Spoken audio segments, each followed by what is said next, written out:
궁전의 대리석은 차갑지 않습니다. 죽어 있습니다.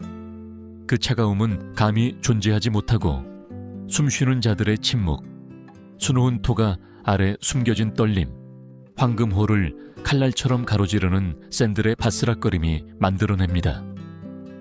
아우구스투스의 우아한 질서를 보았던 기둥들 사이에서 한 남자의 웃음은 공허하고 부패한 것 같고 더 이상 인간처럼 보이려 하지 않는 가면처럼 들립니다. 누군가 한 아이가 머리채를 잡혀 끌려갑니다. 윤이나는 바닥에 금발 머리가 희미하게 반짝이고 향가루와 땀에 뒤섞인 눈물 자국이 있을 뿐입니다. 아무도 움직이지 않습니다. 아무도 묻지 않습니다. 부러진 동상처럼 뻣뻣하게 서 있는 원로들은 완벽한 동상을 연기합니다. 공포의 부동성입니다. 그런데도 벽에 흠잡을 데 없는 표면에서는 범죄보다 더 나쁜 일이 벌어집니다. 의식이 벌어집니다. 칼리굴라의 궁정에서 공포는 우연이나 돌발적인 행동이 아니라 의전이기 때문입니다. 먼저 시선이 복종의 인구조사처럼 방을 훑고 지나갑니다. 그 다음 카이사르, 가이우스, 율리우스 카이사르, 아우구스투스 게르마니쿠스, 통칭 칼리굴라. 의 입이 짐승의 환희로 벌어지고 그날 밤의 연회는 음식이 아니라 존엄의 연회임이 분명해집니다. 보는 이는 절대 권력이 연극이며 연극은 박수치지 않는 관객일지라도 관객을 필요로 한다는 것을 이해합니다. 로마에서 이전에는 권력이 권리이자 의무였고 법률, 징조, 민회, 교점관의 안무였습니다. 여기 지금은 순수한 해부학입니다. 몸, 숨결, 움츠러드는 피부, 무거운 망토 아래 굳게 쥔 주먹입니다. 논의도 법령도 없습니다.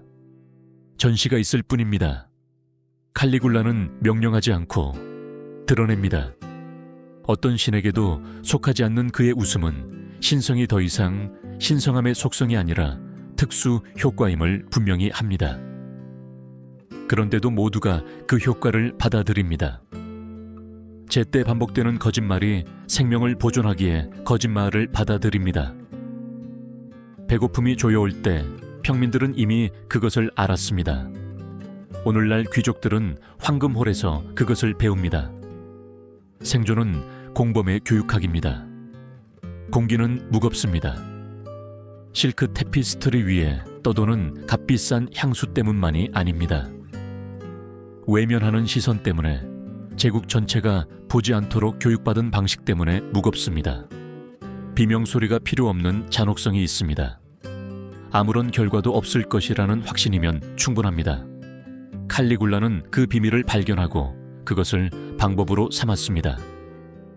그래서 이곳의 모든 몸짓은 거꾸로 된 성찬식이며 재단이 아니라 한계라는 개념 자체가 더럽혀지는 정치의 검은 미사입니다.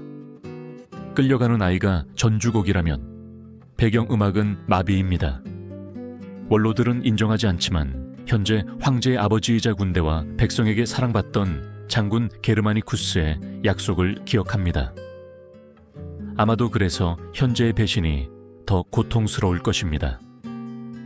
지금 벌어지는 일은 가족 신화의 역전이며 저주가 된 유산입니다. 로마가 괴물의 신격화에 이를 악물고 박수치게 된 과정을 이해하려면 판단을 유보하고 그 메커니즘을 보아야 합니다. 두려움은 한 번의 행위에서 비롯되는 것이 아니라 의례화된 반복에서 생겨납니다. 오늘은 아이입니다. 내일은 원로의 아내가 될 것입니다. 모레는 법 그 자체가 될 것입니다. 제국은 카프리가 가르쳐준 모든 교훈을 배웠지만 오늘 밤의 홀은 첫 공개 수업입니다. 외설에는 논리가 있습니다. 타인의 몸, 아이의 몸, 여성의 몸, 평민의 몸, 귀족의 몸, 은군주가 자신의 문법을 쓰는 캔버스입니다. 로마에서는 법이 청동에 새겨졌지만 칼리굴라의 궁전에서는 피부에 새겨집니다. 보이지 않는 관찰자를 상상해 봅시다. 젊은 서기관, 감히 고개를 들지 못하고 의전, 가격, 이름을 기록하는 사람입니다. 그의 서판에는 그 장면이 한 줄로 요약되어 있습니다. 카이사르는 웃고 아이는 울고 원로들은 침묵한다. 그런데도 그 한 줄이 빠뜨리는 것은 본질적인 것입니다. 웃음이 고통을 구경거리로 만들고 침묵을 동의로 바꾸는 방식입니다. 왜냐하면 이곳에서 침묵은 화폐가 되었기 때문입니다. 침묵으로 가문의 존속, 자녀의 안전 통행권, 영지의 유지가 지불됩니다. 단순히 비겁함이 아닙니다. 계산입니다. 칼리굴라는 그것을 알고 있기에 그들을 소집합니다. 개인적인 굴욕으로는 충분하지 않습니다. 보여줘야 합니다. 절대 권력은 행위로 배를 채우는 것이 아니라 증인으로 배를 채웁니다. 역사는 폭군과 복종하는 궁정으로 가득하다고 말할 것이고, 그렇게 말하는 사람은 거짓말을 하지 않을 것입니다. 그러나 로마는 미묘한 차이를 더합니다. 대리석 건축물과 미덕의 교육학이 몰락을 더욱 고통스럽게 만듭니다. 승리를 서술하는 프리즈에는 이제 내밀한 패배가 투영됩니다. 판단을 포기하는 시민, 발언의 의무를 거부하는 재판관, 가문의 안전을 위해 자신의 목소리를 파는 귀족의 패배입니다. 기름 램프로 밝혀진 이 황금홀은 승리의 신전처럼 보입니다. 오늘 밤 이곳은 카이사르의 웃음이 울려 퍼지고 교리로 변해 돌아오는 메아리의 방입니다. 군주가 웃는 것은 법입니다. 아무도 소리내어 묻지 않는 질문이 있습니다. 인간과 신 사이의 경계는 언제 무너졌는가? 공식적인 의식에서가 아니라, 엄숙한 선언에서가 아니라 바로 이곳에서 홀이 허구를 우주론처럼 받아들일 때였습니다. 칼리굴라는 번개나 징조로 자신의 신성을 증명할 필요가 없습니다. 그가 몸, 결혼, 명성을 만들고 파괴하여 그것들을 단순한 연출의 재료로 만들 수 있음을 보여주는 것으로 충분합니다.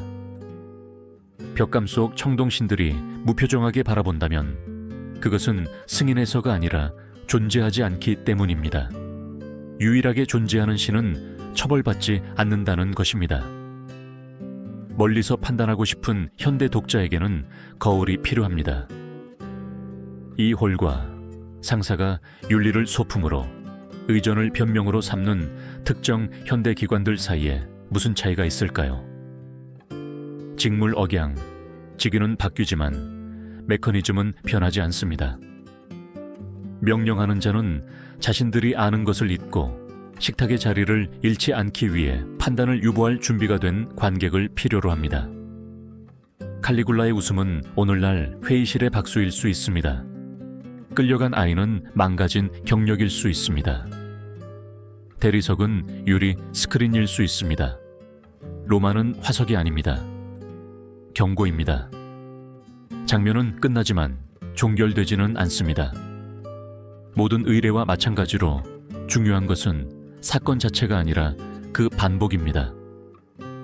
궁전에서는 값비싼 향 냄새와 땀 냄새가 섞인 두려움이 풍깁니다. 황금 동상들은 여전히 고요합니다. 아이는 복도를 따라 사라집니다. 원로들은 소리 없이 숨을 내쉽니다. 아무도 아직 이것이 앞으로 올 세월의 전형이 될 것이라는 것을 모릅니다. 굴욕을 언어로, 언어를 통치로 바꾸는 것입니다. 거대하고 무심한 도시는 잠들어 있습니다. 이곳 팔라티노 언덕 꼭대기에서 한 남자가 한계는 게임이고, 게임이 제대로 작동하려면 모두가 보지 않는 척해야 한다고 결정합니다. 내일 태양이 계단을 따라 쏟아져 내릴 때 로마는 이것을 의식이라 부를 것입니다. 오늘 밤 우리는 이것을 그 이름으로 부릅니다. 공포의 시작 의식이라고. 아무도 괴물로 태어나지 않습니다. 로마의 비극은 요람에서부터 괴물을 만들었다는 것입니다. 가이우스 율리우스 카이사르, 게르마니쿠스. 나중에 칼리굴라가 될 아이는 22년의 대리석 궁전이 아니라 라인 강변의 군사 캠프에서 태어났습니다. 군단병들의 외침과 말들의 울음소리 사이에서 그 아기는 이미 정해진 운명의 첫 공기를 들이마셨습니다. 그의 아버지 게르마니쿠스는 로마 이상을 구현한 인물이었습니다. 승리한 장군, 미덕의 사나이, 군인들에게 사랑받고 백성에게 존경받는 인물이었습니다. 그의 어머니대 다 아그리피나는 아우구스투스의 손녀로 초대 황제의 정통성을 피 속에 지니고 있었습니다. 그 작은 아이의 몸속에는 군사력과 아우구스투스의 유산이라는 두 가지 영광의 혈통이 섞여 있었습니다. 베테랑들은 그에게 작은 칼리가의 병사부츠, 복제품을 입히고 애정을 담아 칼리굴라라고 별명을 붙였습니다. 변경의 장난으로 시작된 그 별명은 결국 악몽의 동의어가 되었습니다. 처음에는 모든 것이 위대함을 약속하는 듯 했습니다. 게르마니쿠스는 로마의 수호자로서 국경을 순회했고, 어린아이는 병사들이 마치 죽은 공화국과 겨우 숨쉬는 제국의 다음 희망인 양글을 애지중지하는 동안 텐트 사이를 뛰어다녔습니다. 그러나 로마는 너무 인기 있는 우상을 결코 용납하지 못했습니다. 게르마니쿠스의 광채는 수도에서 질투를 불러일으켰고, 그의 삼촌인 티베리우스 황제는 그 빛 속에서 위협을 보기 시작했습니다. 독살 의혹, 배신의 그림자가 독성 구름처럼 가족에게 드리워졌습니다. 게르마니쿠스는 안티오키아에서 젊은 나이에 죽었는데 변조된 잔과 보이지 않는 손에 대한 소문이 돌았습니다. 아그리피나는 남편의 죄를 가지고 카이사르에 대한 침묵의 고발처럼 로마로 돌아왔습니다. 그 장례 행렬은 단순한 애도가 아니었습니다. 권력에 대한 도전이었습니다. 그리고 권력은 도전을 용납하지 않습니다. 제국의 기계는 아우구스투스의 후손들을 향했습니다. 아그리피나는 섬으로 유배되었고, 그곳에서 굶주림과 절망이 그녀의 사형 집행인이 되었습니다. 칼리굴라의 형제들은 체포되고 고문당하고 말살되었습니다. 모든 처형은 교훈이었습니다. 피는 보호하지 않고 저주합니다. 율리우스 클라우디우스 왕조는 유전적 저주처럼 권력의 DNA에 전해지는 광기처럼 보였습니다. 군인 부츠를 가지고 놀던 아이는 가족이 가장 치명적인 함정이 될 수 있다는 것을 곧 배웠습니다. 18살이 되었을 때 그는 가문의 유일한 생존 남성이었습니다. 사랑받는 왕자에서 마지막 증인이 되어 적들의 바다에서 고립되었습니다. 이 가족 해체의 과정은 단순히 정치적이지 않았습니다. 심리적이었습니다. 단절된 윤영이는 그에게 세상이 예고 없이 무너지는 것을 목격한 자의 상처를 남겼습니다. 젊은 가이우스가 친척들이 하나둘 쓰러지는 것을 보면서 자신의 차례가 올 수도 있음을 알았다고 상상해 봅시다. 어떤 애정도 안전하지 않았고 어떤 포옹도 지속되지 않았습니다. 어머니의 사랑은 추억이 되었고 형제들의 따뜻함은 부재가 되었습니다. 그것은 영웅을 만들지 않습니다. 어떤 대가를 치르더라도 살아남는 자를 만듭니다. 현대 심리학은 복합 트라우마에 대해 이야기할 것입니다. 공감을 무효화하고 돌처럼 단단해지는 것이 유일한 존재 방식이라고 내면화한 아이입니다. 로마는 자신도 모르는 사이에 자신의 처형인을 조각하고 있었습니다. 카프리에 대한 소문이 때 이르게 그의 삶을 맴돌기 시작했습니다. 늙고 고립된 티베리우스는 아마도 계산 때문에, 아마도 후회 때문에 그를 곁으로 불렀습니다. 그러나 카프리는 지혜의 피난처가 아니었습니다. 그것은 악덕의 실험실이었습니다. 그곳에서 6년 동안 칼리굴라는 인간의 몸이 상품이 될 수 있고 권력에는 한계가 없으며 사형 집행인은 항상 약자를 잡아먹는다는 것을 배웠습니다. 게르마니쿠스가 용기와 모범으로 가르쳤던 것을 티베리우스는 채찍과 굴욕으로 지워버렸습니다. 그럼에도 불구하고 운명은 이미 아이러니하게 쓰여 있었습니다. 로마인들은 게르마니쿠스를 기억하며 그의 아들의 대관식에 열렬히 박수갈채를 보낼 것이었습니다. 아무도 젊은 미소 뒤에 조기 사망, 망명, 배신, 그리고 오직 괴물만이 살아남는다는 내면의 확신으로 형성된 유령이 살고 있다는 것을 알지 못했습니다. 그렇게 어린 시절의 별명 칼리굴라는 서서히 두려움의 상징으로 언젠가 포름의 돌까지 떨게 할 단어로 변모했습니다. 로마는 구원자를 원했지만 은밀히 기르고 있던 것은 자기 자신의 어두운 반영이었습니다. 정서적 뿌리가 없는 아이, 의심 속에서 교육받은 젊은이, 율리우스 클라우디우스 가문의 독이 든 피를 물려받은 상속자였습니다. 무대는 준비되었습니다. 비극은 이제 막 시작되었습니다. 카프리. 시인들이 그 아름다움을 노래했던 빛나는 섬은 티베리우스 치하에서 천국으로 위장한 어두운 동굴이 되었습니다. 젊은 칼리굴라는 그곳으로 끌려갔는데 철학이나 수사학을 배운 상속자가 아니라 인간 타락의 강제적인 견습생으로서였습니다. 6년 동안 푸른 바다와 하얀 동굴은 권력과 육체가 뒤섞이는 광경의 배경이었습니다. 이미 늙은 티베리우스는 활발한 정치에는 흥미를 잃었습니다. 그에게 남은 것은 자신의 도착증 실험이었습니다. 그리고 그 무대에서 그 소녀는 관찰하고 침묵하고 배웠습니다. 고대 자료들은 카프리를 아이들이 장난감으로, 노예들이 쾌락의 도구로, 원로들이 즉흥적인 광대로 변하는 곳으로 묘사합니다. 로마에서는 여전히 어느 정도 위엄을 유지했던 것이 섬에서는 벌거벗겨진 차에 드러났습니다. 메시지는 분명했습니다. 육체는 그것을 소유한 자가 아니라 그것을 지배하는 자에게 속한다는 것입니다.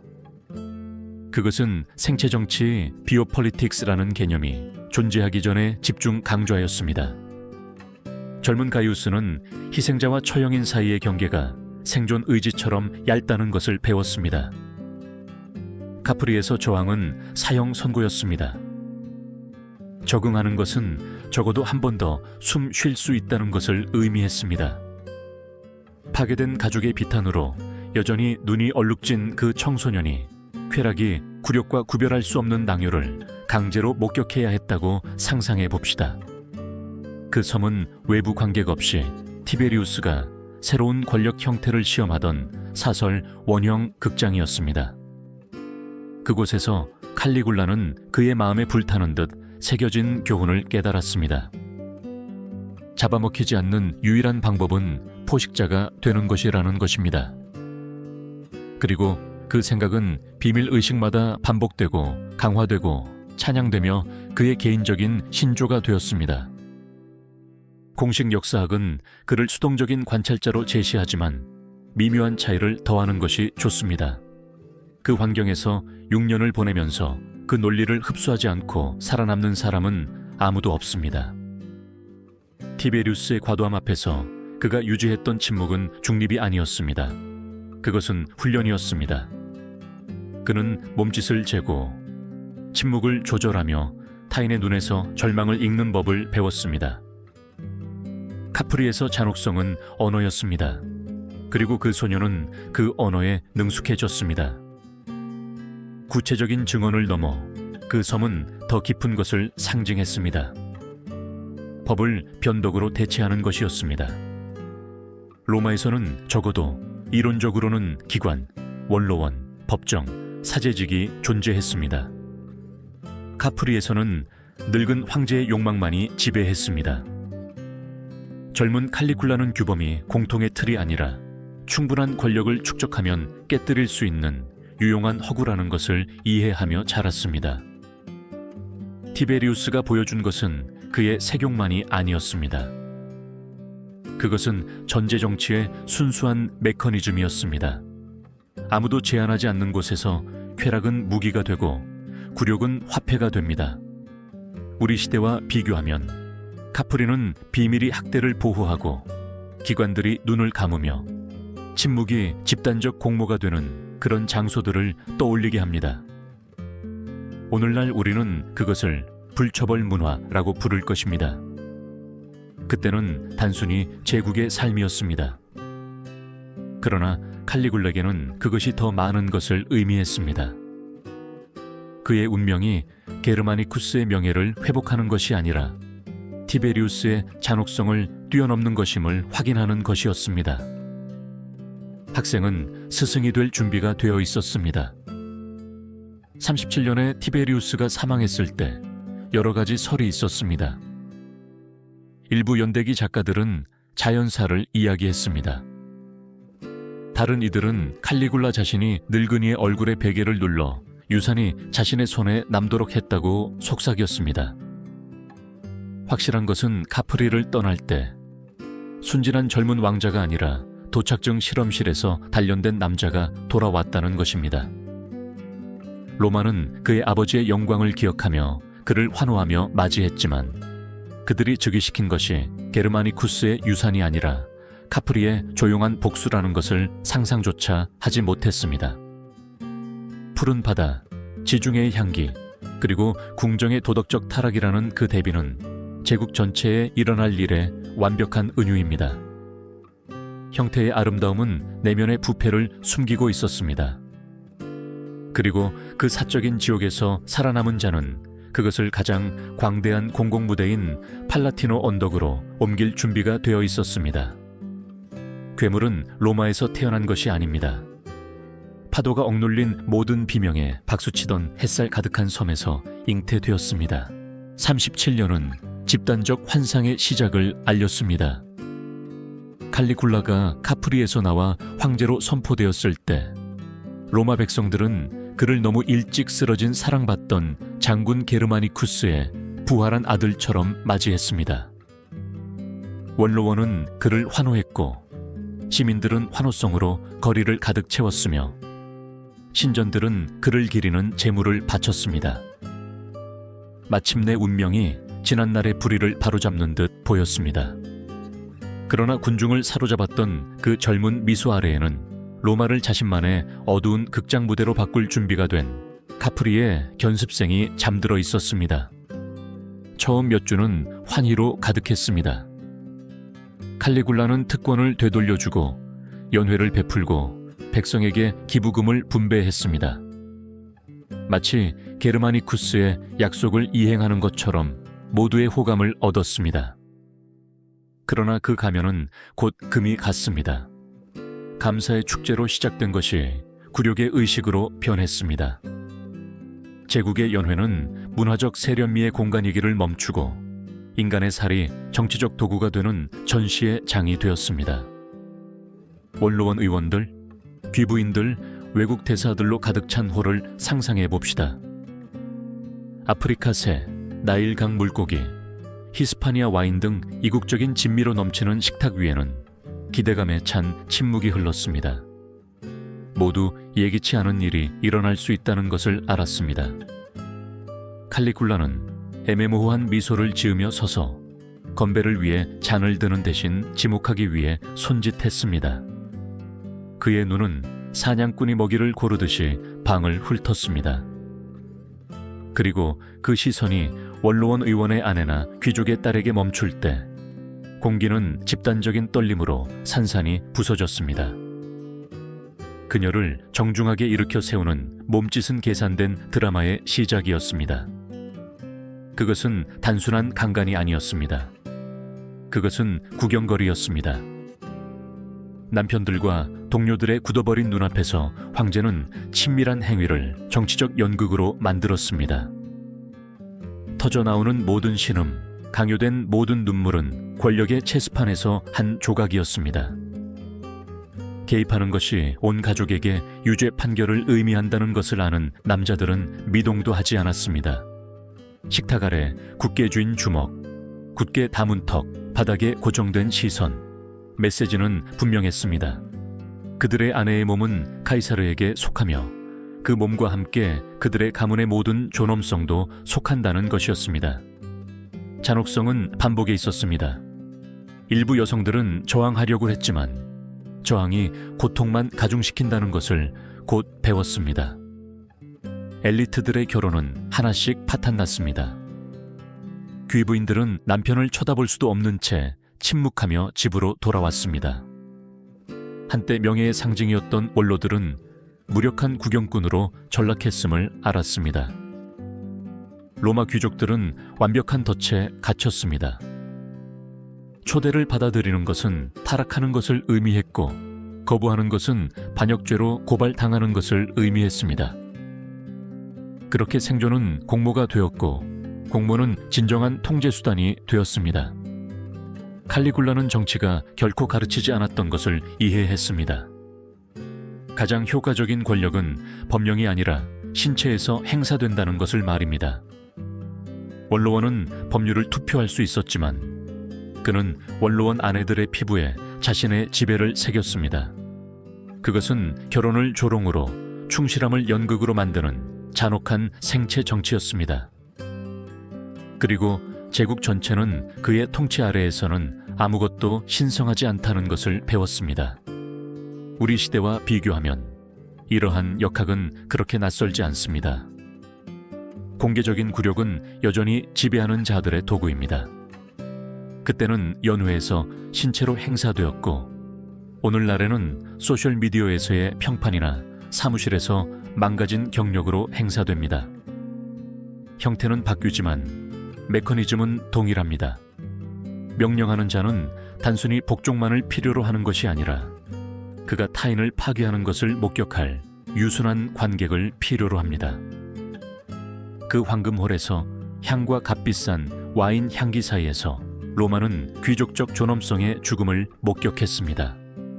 백성들은 거리에서 게르마니쿠스를 기억하며 계속 환호했지만 궁전 안에서 아들이 모든 몸짓을 타락의 의식으로 바꾸고 있다는 것을 알지 못했습니다. 유망해 보였던 통치는 공포 정권의 수립, 절대 권력이 섬뜩한 예술로 전시되는 굴욕의 실험실로 드러났습니다. 제국은 괴물에게 왕관을 씌웠지만 아직 그것을 알지 못했습니다.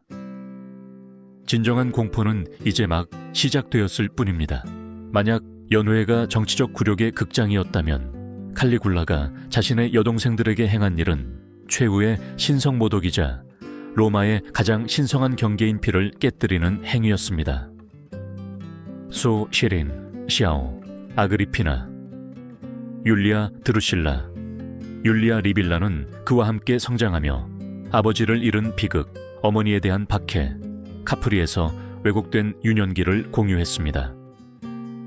그들은 그가 황제가 되기 전에 어릴 적 그를 알았던 유일한 사람들이었고 배신으로 얼룩진 삶에서 진정한 애정의 마지막 뿌리였습니다. 바로 그 때문에 그는 그들을 희생자로 선택했습니다. 피를 더럽히는 것이 손댈 수 없는 것은 없다는 것을 보여주는 것이었기 때문입니다. 드루실라는 그의 총애를 받았습니다. 사랑 때문이 아니라 가장 연약했기 때문입니다. 고아와 형제들의 죽음으로 상처받은 그녀는 칼리굴라에게서 잃어버린 안전을 찾았습니다. 그는 그 필요를 의존으로 바꾸었고 형제자매의 애정을 성적인 관계로 변질시켰습니다. 그들의 관계는 비밀이 아니었습니다. 콜로세움에서 20만 관중 앞에서 그는 그녀를 무릎에 앉히고 키스하며 귀에 음란한 말을 속삭였습니다. 군중의 침묵은 비명보다 더 무서웠습니다. 일부 부모들은 자녀의 눈을 가렸고 늙은 원로들은 기도를 중얼거렸습니다. 아무도 항의할 엄두를 내지 못했습니다. 로마 전체가 최고의 금기가 침해되는 것을 목격하고 침묵을 택했습니다. 근친상간은 단순한 도덕적 위반이 아니었습니다. 로마인의 사고방식에는 우주 질서의 절대적인 부패였습니다. 혈연 관계는 가문의 안정과 가정신들을 보장했습니다. 그것을 더럽히는 것은 집을 불결의 신전으로 만드는 것이었습니다. 그리고 칼리굴라는 그것을 알고 있었습니다. 그는 자신의 욕망을 충족시키기 위해서만이 아니라 메시지를 보내기 위해서 그렇게 했습니다. 만약 그가 여동생들의 몸을 소유할 수 있다면 로마의 어떤 것이든 소유할 수 있다는 메시지였습니다. 인류의 마지막 장벽인 가족에는 정치적 구경거리가 되었습니다. 38년에 드루실라가 사망했을 때 공식적인 발표는 급작스러운 열병에 대한 것이었습니다. 그러나 소문들은 폭력을 속삭였습니다. 어떤 이들은 황제가 손에 피를 묻힌 채 그녀의 방에서 나오는 것을 보았다고 주장했습니다. 다른 이들은 젊은 여인이 자살을 시도했고 그가 그녀의 고통을 연장시켰다고 말했습니다. 확실한 것은 비극이 그녀의 죽음으로 끝나지 않고 신격화의 광기로 증폭되었다는 것입니다. 칼리굴라는 자신의 여동생을 사랑과 풍요의 여신으로 선포했습니다. 그는 신전을 짓고 축제를 제정했으며 가장 충격적인 것은 귀족 여성들에게 드루실라를 기리는 성적인 의식을 바치도록 요구했습니다. 로마 전체는 역설에 갇혔습니다. 근친상간 관계를 공식 숭배로 숭배하는 것이었습니다. 황제 자신이 지시한 기도문들은 형제자매 간의 사랑을 순수한 헌신으로 찬양했습니다. 수세기 동안 전통적으로 신성 모독이었던 것이 법이 되었습니다. 그렇게 수백만 명의 로마인들은 국가 종교로 격상된 개인적 질병의 비자발적인 공범자가 되었습니다. 심리학적 분석은 피할 수 없습니다. 어머니와 형제자매를 잃은 상처를 받은 아이는 연약함을 지배력으로 바꾸었습니다. 다른 존재에게는 애도가 될 것이 그에게는 의례화된 권력이 되었습니다. 현대 사회학은 이것을 도착증의 정상화라고 설명할 것입니다. 정권이 집단에게 금지된 것에 참여하도록 강요할 때 불가능한 것은 관습이 되고 저항은 자살이 됩니다. 그 시점에서 로마는 더 이상 제국이 아니라 한 남자의 광기의 무대가 되었습니다. 게르마니쿠스의 어린아이 같은 속삭임으로 시작된 것은 죽은 여동생에게 바쳐진 제단에서 끝났습니다. 그리고 세상을 정복했던 도시는 애인이자 사형 집행인인 오빠가 발명한 신의 패러디 앞에 고개를 숙여야 했습니다. 근친상간은 더 이상 수치스러운 비밀이 아니었습니다. 전례법으로 변했습니다. 인간적인 것과 괴물적인 것 사이에 마지막 경계는 넘어졌고 아무도 되돌아갈 엄두를 내지 못했습니다. 로마 원로원은 내전, 음모, 독재자, 불신하는 황제들로부터 살아남았습니다. 권력은 잃었지만 신성한 기관으로서의 아우라, 수세기 공화정 전통의 목소리를 여전히 간직하고 있었습니다. 그러나 칼리굴라는 단순히 그것을 무시하거나 폐지하고 싶지 않았습니다. 그는 그것을 내부에서부터 부수고 징집된 원로들을 자신의 터무니없는 극장의 꼭두각시로 만들고 싶었습니다. 그에게 원로들의 굴욕은 정치적 사고가 아니라 고의적인 구경거리였고 집단적인 타락의 의식이었습니다. 쿠리아에서의 회의는 기괴한 패러디로 변했습니다. 황제는 변장하고 나타났습니다. 어느 날은 황금 번개와 가짜 수염을 단 주피터처럼, 다른 날은 분홍색 튜닉과 금발 가발을 쓴 비너스처럼 말입니다. 지방을 통치하고 군대를 지휘했던 원로들은 그를 정말 신처럼 맞이해야 했습니다. 그들은 바닥에 엎드려 그 자신이 쓴 숭배의식을 반복하고 카이사르의 살아있는 신성을 찬양하기 위해 꾸며낸 기도문을 읊었습니다. 법률과 예산에 대한 토론이 되어야 할 것이 연극적인 전례가 되었습니다. 굴욕은 더 나아갔습니다. 칼리굴라는 가장 존경받는 노인들을 광대처럼 행동하도록 강요했습니다. 마르코 에밀리오 레피두스, 카이사르의 삼두 정치 일원 중 한 명의 후손은 음란한 시를 읊으며 한 발로 뛰도록 강요받았습니다. 미래의 황제인 루키우스 비텔리우스는 의견을 말하고 싶을 때마다 바닥을 기어다니며 개처럼 짖어야 했습니다. 정치적 발언의 힘은 조롱의 구경거리로 대체되었습니다. 말하고 싶은 사람은 대가를 지불해야 했습니다. 카이사르의 발에 키스하거나 바닥을 핥거나 회의 내내 알몸으로 있어야 했습니다. 수십 년간 공직에 봉사하고 전통을 지켜온 사람들은 황제의 잔인한 웃음과 동료들의 억눌린 눈물 앞에서 벌벌 떨며 옷을 벗었습니다.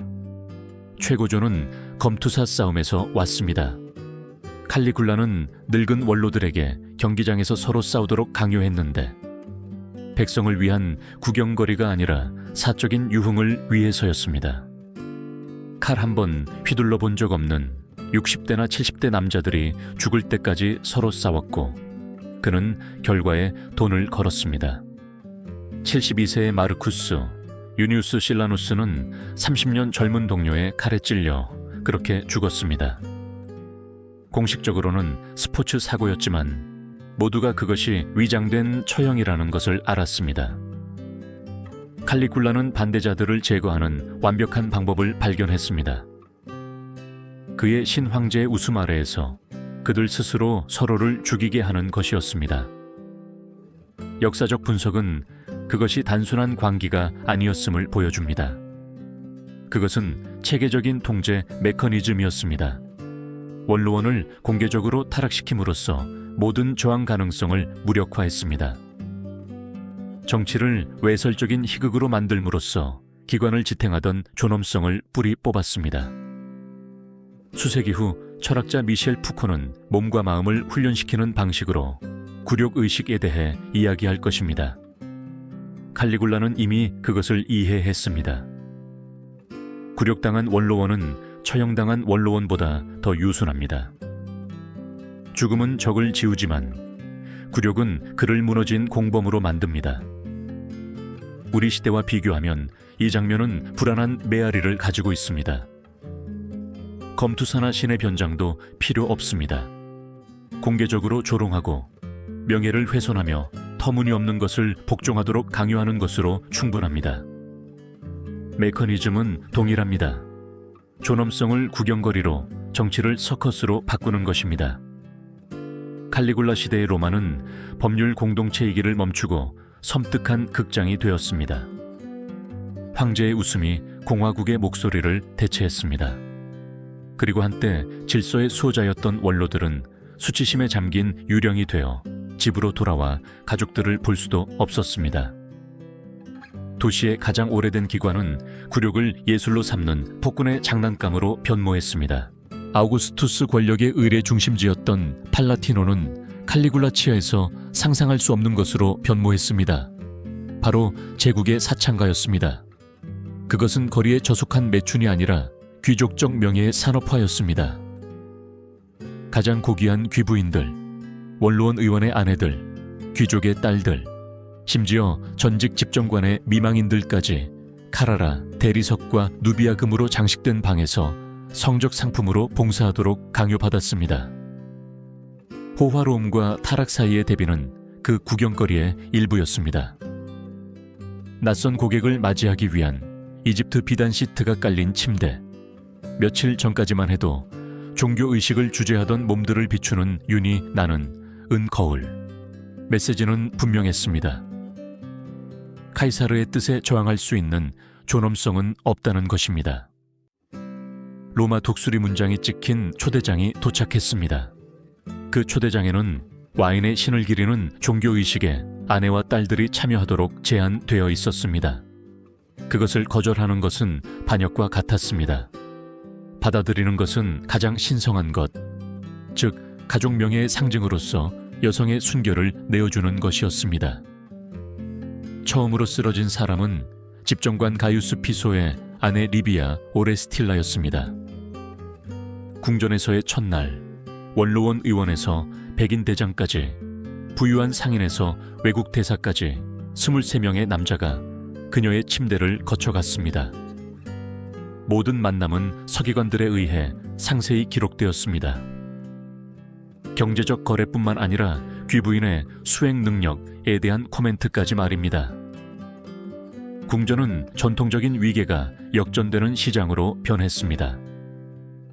칼리굴라는 가문에 따라 요금을 정했습니다. 집정관 가문의 후손은 시간당 금화 100데나리온을 받을 수 있었습니다. 갓 승진한 원로원 의원의 아내는 50데나리온, 귀족 처녀들은 천문학적인 가격에 달했습니다. 첫 경험은 500데나리온이었습니다. 최고의 포주로 변모한 황제는 요금을 감독하고 수요에 따라 가격을 조정했으며 충분한 열정을 보이지 않는 여성들을 처벌했습니다. 아우구스투스의 증손녀 옥타비아 미노르는 하루 만에 10번째 고객을 맞은 후 울고 있는 모습이 발견되었습니다. 칼리굴라는 그녀에게 화장을 시키고 해가 지기 전에 5명의 남자에게 더 보냈습니다. 도착증은 제도화되었기에 정교했습니다. 그것은 사적인 과잉이 아니라 여성 귀족이 상품으로 변모하는 공식 시스템이었습니다. 목표는 그의 세욕을 채우는 것만이 아니라 로마 사회 구조를 파괴하는 것이었습니다. 그때까지 명성과 가족 연속성의 보루였던 귀족 결혼은 허위극으로 전락했습니다. 한때 도덕적 권위의 상징이었던 가부장은 아내와 딸들을 보호할 수 없었습니다. 그리고 로마의 미덕을 구현했던 여성들은 외국인들 앞에서 전시되는 상품으로 변모했습니다. 마치 제국의 굴욕이 문화 수출인 것처럼 말입니다. 이 현상의 사회학은 잔인합니다. 모든 문명에서 엘리트 여성의 성은 집단 정체성의 핵심을 상징합니다. 칼리굴라가 이 여성들을 공식 매춘부로 만들므로써 그는 몸뿐만 아니라 로마 자체의 개념을 침해했습니다. 메시지는 파괴적이었습니다. 귀족의 피조차 불가침하지 않다면 아무것도 불가침하지 않다는 것이었습니다. 법, 종교, 전통, 모든 것이 황제의 집에서 사고 팔릴 수 있었습니다. 평민들은 여전히 그를 신으로 볼 수 있었지만 귀족 가문들은 그들의 혈통이 체계적으로 매춘화되고 있다는 것을 알았습니다. 현대적인 비교는 피할 수 없습니다. 오늘날 굴욕은 데나리온이나 대리석 침대에서 측정되지 않지만 다른 형태로 지속됩니다. 존엄성을 숫자로 축소하고 사적인 것을 상품화하며 몸을 교환의 대상으로 전환하는 것입니다. 칼리굴라가 확립한 것은 타락이 어떻게 산업이 될 수 있는지를 보여주는 초기 거울이었습니다. 팔라티노는 로마 영광의 아우구스투스 심장이기를 멈췄습니다. 그의 명령 아래 그곳은 로마의 위대함 자체가 매춘되는 고급 성매매 시장이 되었습니다. 제국의 사창가가 더 이상 그의 자아를 채우기에 충분하지 않게 되었을 때 칼리굴라는 최종적인 도약을 했습니다. 스스로를 살아있는 신으로 선포한 것입니다. 그는 존경받는 황제를 신격화하는 관습대로 죽음을 기다리지 않았습니다. 로마의 모든 전통에 도전하는 무례함으로 살아있을 때 그것을 요구했습니다.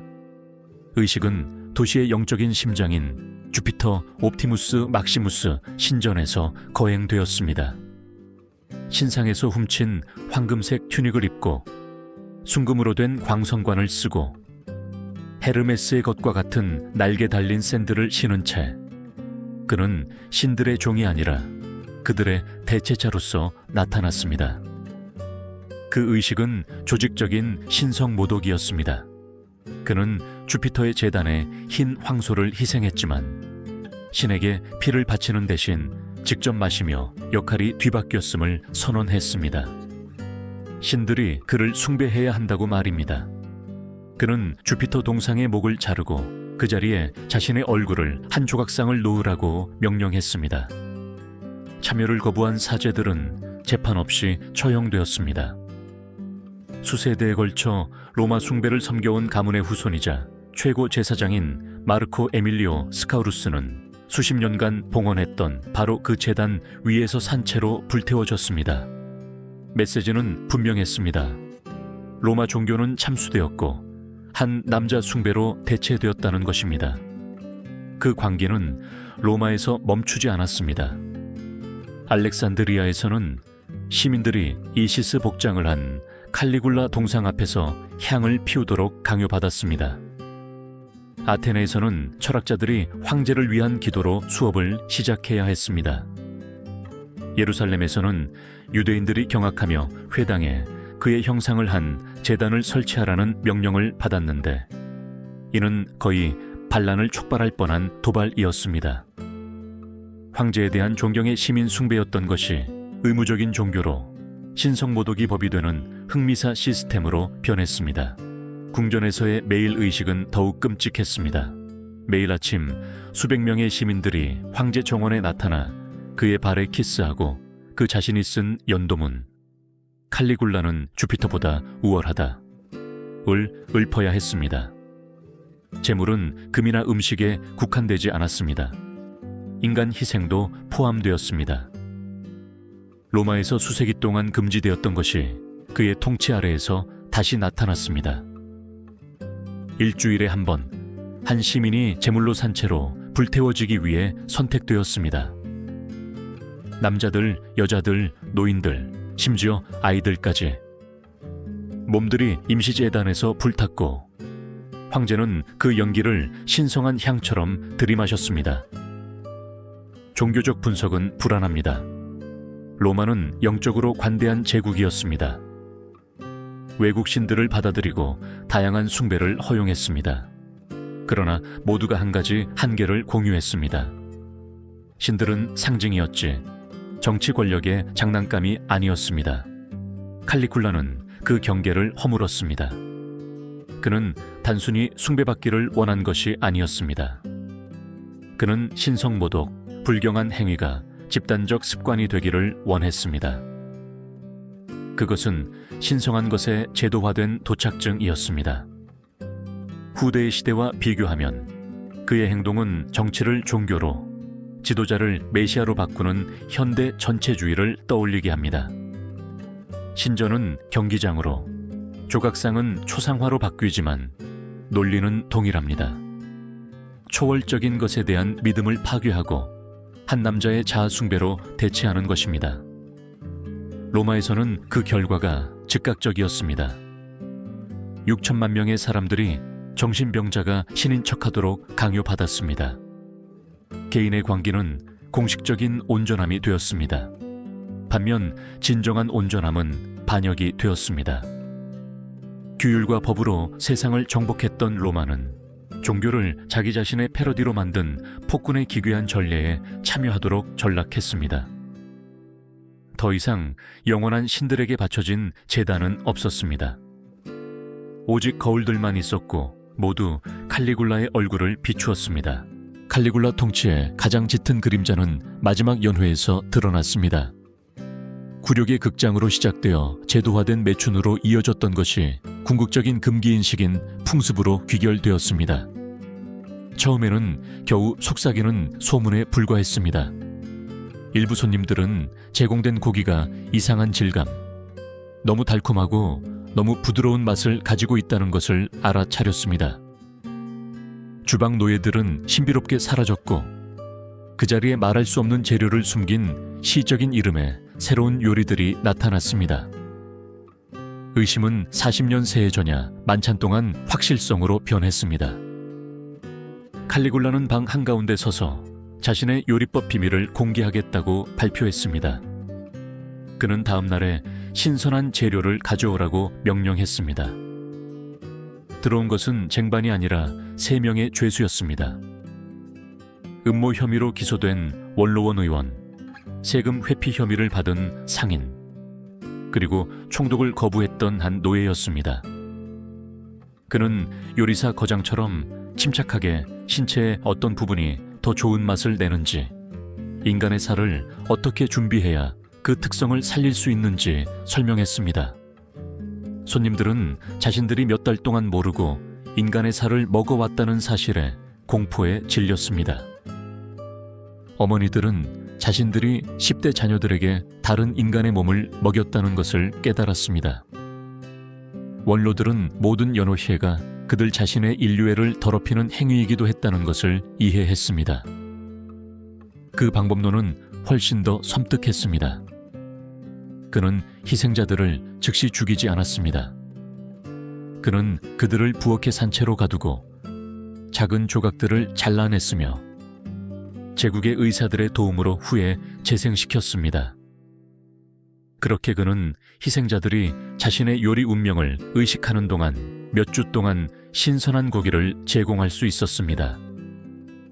가장 유명한 사례는 황제를 풍자하는 시를 감히 썼던 젊은 시인 푸블리우스 아프라니우스 포티투스의 경우였습니다.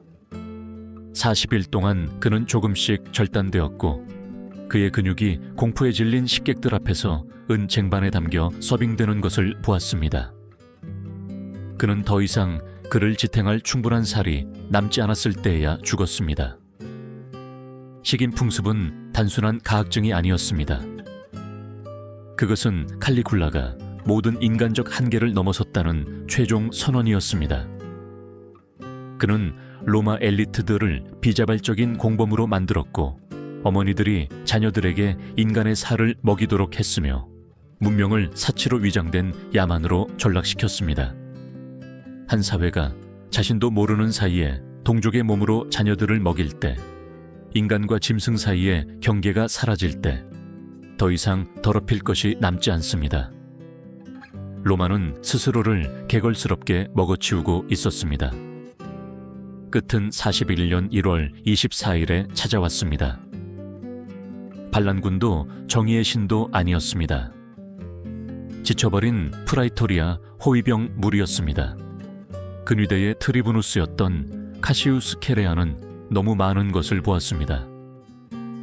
아내는 매춘을 강요당했고 10대 아들은 자신도 모르는 사이에 식인종이 되었습니다. 그에게 칼리굴라를 살아야 하는 것은 음모가 아니라 악마를 쫓아내는 것이었습니다. 그들은 그가 개인 경호원 없이 목욕탕으로 가는 복도에서 그를 기습했습니다. 30번의 칼부림이 그를 피웅덩기로 만들었습니다. 스스로 신이라고 칭했던 그는 어떤 필멸자와 똑같이 죽었습니다. 시신은 영예나 애도 없이 공동묘지에 던져졌습니다. 로마는 다음 날 4년 만에 처음으로 자유를 숨쉬며 깨어났습니다. 그러나 피해는 이미 발생했습니다. 원로들은 결코 그들의 존엄성을 되찾지 못했습니다. 귀족 가문들은 굴욕의 침묵을 결코 잊지 못했습니다. 인간의 살을 먹었던 시민들은 영원한 메스꺼움 속에서 살았습니다. 한 세대 전체가 한 광인의 의식에 강요된 공모로 인해 상처받았습니다. 칼리굴라의 역사는 잔혹함의 한 에피소드 이상입니다. 그것은 절대 권력이 한계를 찾지 못하고 집단적 침묵이 광기의 동맹이 될 때 일어나는 일에 대한 영원한 경고입니다. 세상을 정복했던 로마는 제국을 야만의 극장으로 바꾼 한 남자에게 내부에서 정복당했습니다. 그리고 그 어두운 메아리는 오늘날에도 계속 울려 퍼집니다. 존엄성이 팔릴 때마다, 두려움이 침묵을 강요할 때마다, 상상할 수 없는 것이 정상화될 때마다 칼리굴라의 유령은 대리석 사이에서 다시 웃습니다.